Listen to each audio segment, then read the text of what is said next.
Hola, mi nombre es Lourdes Zuli, yo soy graduada de la Facultad de Ciencias Económicas, de la carrera de Licenciatura en Economía. Me gradué el año pasado, en el 2022, y en este momento estoy decidiendo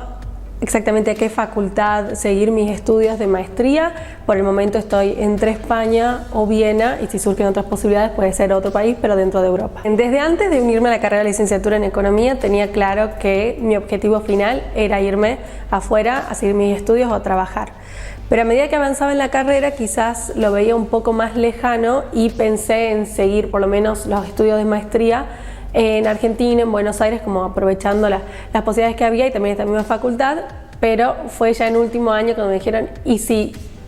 te adelantás a ese paso de Buenos Aires y probás ahora afuera? Y ahí ya dije sí, de entrada dije obvio, si está esa posibilidad lo hago.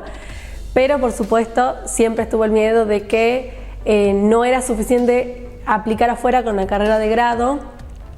más en duda que tenía que seguir intentando por las dudas, porque ya se había hecho como más competitiva a las otras universidades. Entonces como que hacía falta algo más, y era el ejemplo que tenía, que algo más, o sea, una carrera de maestría acá en Argentina y después irme.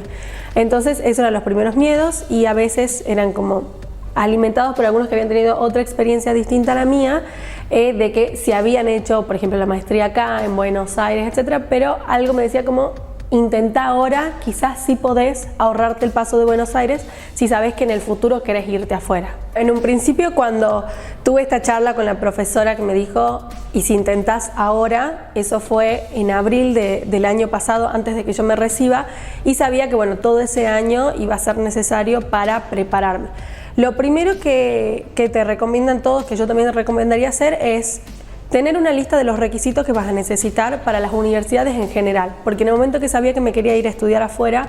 no sabía exactamente a qué universidad iba, porque como el plan era afuera, iba a estar abierta como a las posibilidades que me surgían. Entonces, primero era pensar en los requisitos en general y en tener en cuenta las fechas claves de postulación, las distintas rondas. Entonces eso era como la primera información que necesitaba para principios de año. De ahí los requisitos que surgían siempre eran, en general son todos los mismos, pueden variar de alguna universidad a otra las exigencias, pero era un examen de inglés, un examen de matemáticas, las cartas de recomendación y la carta de motivación. Entonces esas son cosas que tenía claras que en el año tenía que preparar. Y las fechas que es importante tener en cuenta es que iba a ser las primeras semanas de diciembre, por lo menos una ronda, y las siguientes podían aparecer en enero, febrero, pero en diciembre era lo seguro. Entonces empecé el proceso sabiendo que a diciembre tenía que llegar con estas cosas. De ahí empecé a preguntar mucho a profesores y a gente que se había ido afuera, como qué es lo que tengo que hacer, como que me orienten un poco, porque parecen tantas cosas que te das dando cuenta que, o sea, son muchas cosas, pero que si estás estructurado y tenés como una estrategia la podés hacer bien. Entonces muchos, por ejemplo, me recomendaron, bueno, yo estaba con la tesis, entonces tenía que recibirme, que eso siempre es como la mejor opción, también priorizar eso, y era hacerlo lo más rápido posible para empezar a preparar los exámenes. Entonces eso, sí, la preparación de exámenes sí depende mucho de cada uno, de cuánto tiempo le vas a poder dedicar, pero sí diría que para el de inglés le estaba dedicando por lo menos 3 meses y al de matemáticas 6, porque elegí no hacerlo de manera intensiva.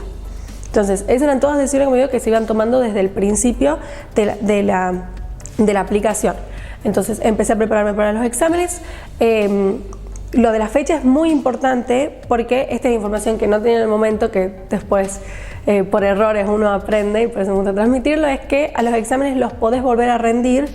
pero en 30 días desde que lo rendiste. Entonces, no importa si esos exámenes se pueden volver a hacer muchas veces, pero teniendo en cuenta ese tiempo que necesitas. Entonces, por ejemplo, yo empecé a prepararlo de agosto y lo rendí muy rápido en diciembre,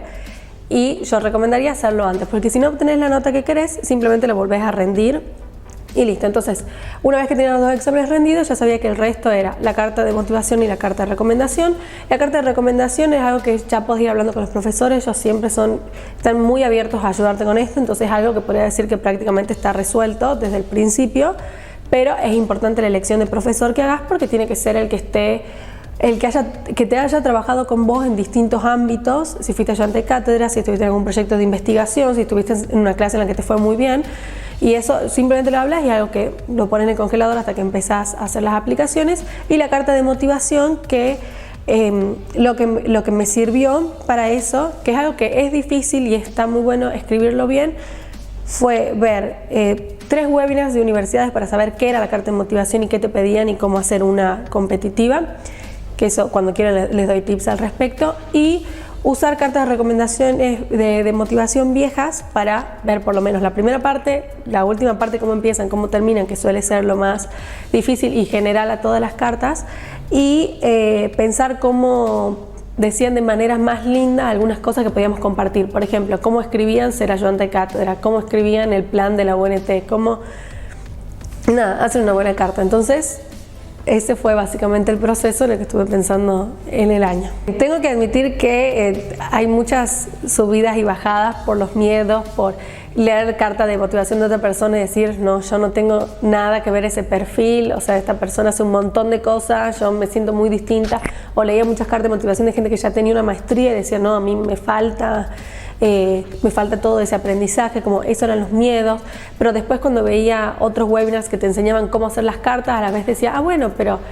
sí sé qué quiero hacer, sí sé cuál es mi pasado, si está conectado al futuro, porque lo que tiene la carta de motivación es que tiene que ser muy consistente tu pasado, presente y lo que querés hacer y por qué elegís la universidad. Entonces esos webinars me motivaban, volví a leer una carta y decía, no tengo lo que necesito, y después veía el webinar y me motivaba y ponía a escribirme. Entonces hay muchas subidas y bajadas. En los exámenes, la verdad que si te preparas bien, o sea, sí tiene nervios, pero la preparación es linda, es como...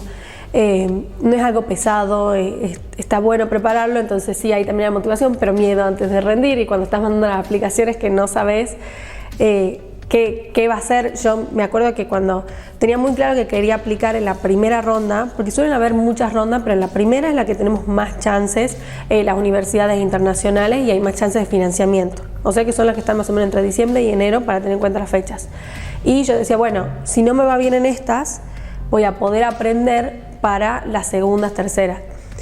Por suerte no fue el caso, porque ya con la primera ya había entrado a las universidades que quería,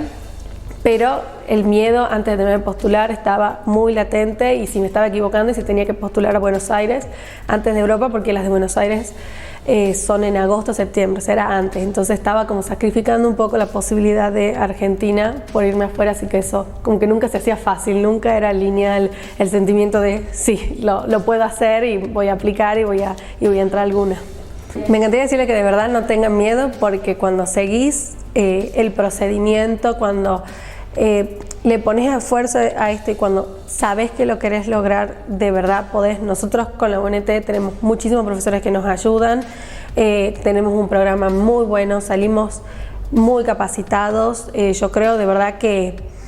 las universidades, a pesar de que, por ejemplo, mi miedo era que otras universidades no conozcan la de Tucumán, porque bueno, hay tantas universidades en el mundo que digo, quizás si no hay un graduado, si no hay un profesor en la universidad, no van a conocer.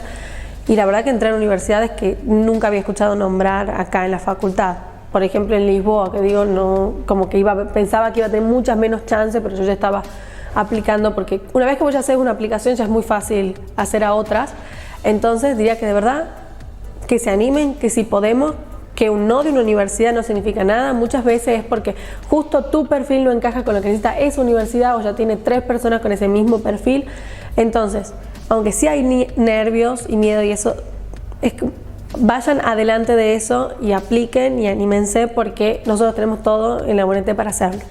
Sí les recomendaría que si lo están pensando, empiecen a hacer cosas acorde a poder entrar afuera. Por ejemplo, si pueden unirse a proyectos de investigación, si pueden ser ayudante de cátedra, todas esas cosas que ayudan al CV, si pueden ir viendo cosas de inglés, preparándose para estas cosas de matemática, esas cosas sí les diría que vayan pensando desde antes, porque sí, cuando llegué al final de la aplicación a este proceso, lo que me mantenía tranquila es, estuve haciendo lo que necesitaba hacer para llegar a este momento. No fue algo construido, las notas sí son importantes. Entonces, si ya sabes que lo querés hacer, a lo largo de la carrera hay muchas oportunidades para ir creando ese perfil que va a ser óptimo para después continuar tu estudio en el extranjero. Y si ya estás terminando la carrera y estás pensando si hacerlo o no, diría sí, hacelo. Con esta información está más que suficiente para saber dónde empezar a averiguar y postular.